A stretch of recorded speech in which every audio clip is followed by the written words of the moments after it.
सुप्रभात बच्चों, हमारे YouTube चैनल पर आपका सबका स्वागत है। कक्षा 10 की हिंदी में पाठ 1 सूरदास में पिछले वीडियो में हमने 5 पद तक आपको पढ़ाया था। आज छठा, सातवां और 8वां पद देखते हैं। छठा पद इस प्रकार है। सखीर मुरली लीजे चोर, जिन गोपाल कीन्हे अपने बस, प्रीत सबन की तोर। छिन एक घर भीतर निस्वासर, धरत न कबहु छोर। कबहु कर कबहु अधर, कटी कबहु खोसत जोरी। ना जानो कछु मेल मोहिनी, राखे अंग अंग भोरी। सूरदास प्रभु को मन सजनी, बंध्यो राख की डोरी। इस पद में सूरदास जी ने बंसी के प्रति गोपियों के ईर्षा भाव को व्यक्त किया है। छिन का मतलब है एक क्षण, निश्वासर यानी रात दिन, कर का मतलब है हाथ,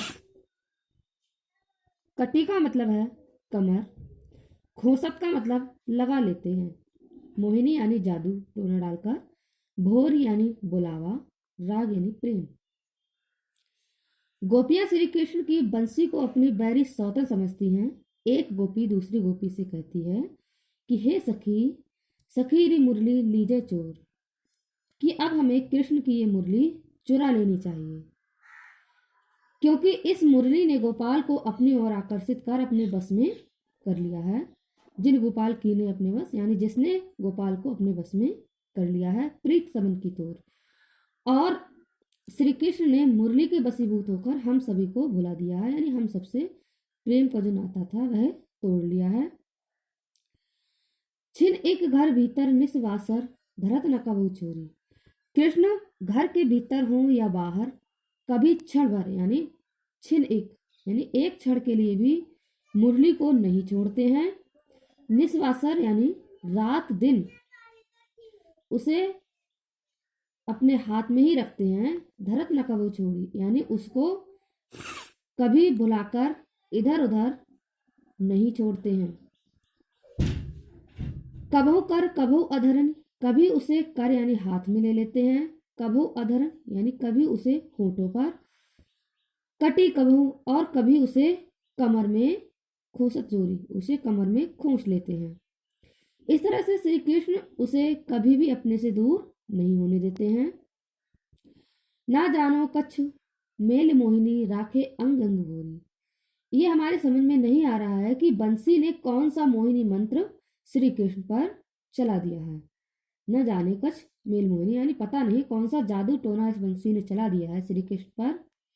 राखे अंग अंग भोरी, जिससे श्री कृष्ण पूर्ण रूप से उसके बस में हो गए हैं, यानी सभी अंग उसने अपने बस में कर लिए हैं श्री कृष्ण के।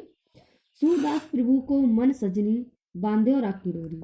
सूरदास जी कह रहे हैं, इस सखियां कह रही हैं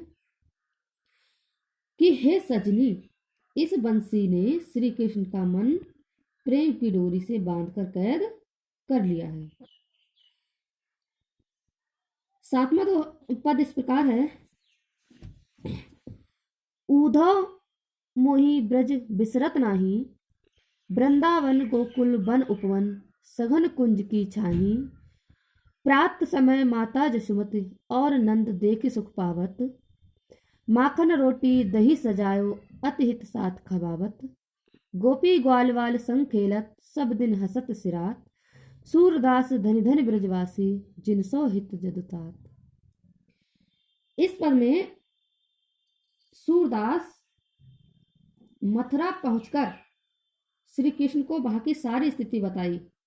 उद्धव ने, सूरदास जी इस पद में बता रहे हैं कि उद्धव ने मथुरा पहुंचकर श्री कृष्ण को वहां की सारी स्थिति बताई, जिसे सुनकर श्री कृष्ण भाव विभोर हो गए।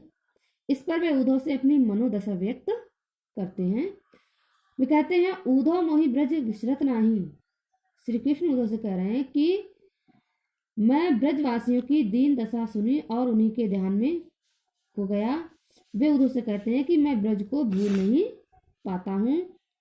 वृंदावन और गोकुल वन उपवन, सघन कुंज की छाही। वे वृंदावन और गोकुल के वन उपवन सभी मुझे याद आते हैं। वहां के घने कुंजों की छाया को मैं भूल नहीं पाता हूँ। प्रात समय माता जसुमति और नंद देख सुख पावत।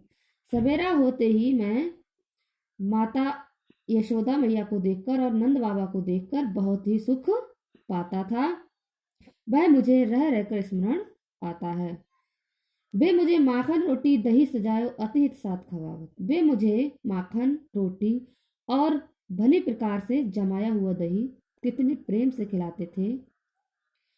ब्रज की गोपियों और ग्वाल वालों के साथ खेलते हुए सब दिन हंसत सिरात मेरा सारा दिन हंसते हुए बीत जाता था। सूरदास धनी धनी ब्रजवासी जिनसो हित जदतात। सूरदास जी कह रहे हैं कि ब्रजवासियों को धन्य मानते हुए और उनके भाग्य की सराहना करते हुए उद्धव कह रहा है कि श्री कृष्ण को उनके हित की चिंता है और श्री कृष्ण इन ब्रजवासियों के प्रति क्षण ध्यान करते हैं, यानी प्रत्येक क्षण उनका स्मरण रखते हैं। धन्य है ब्रज के निवासी।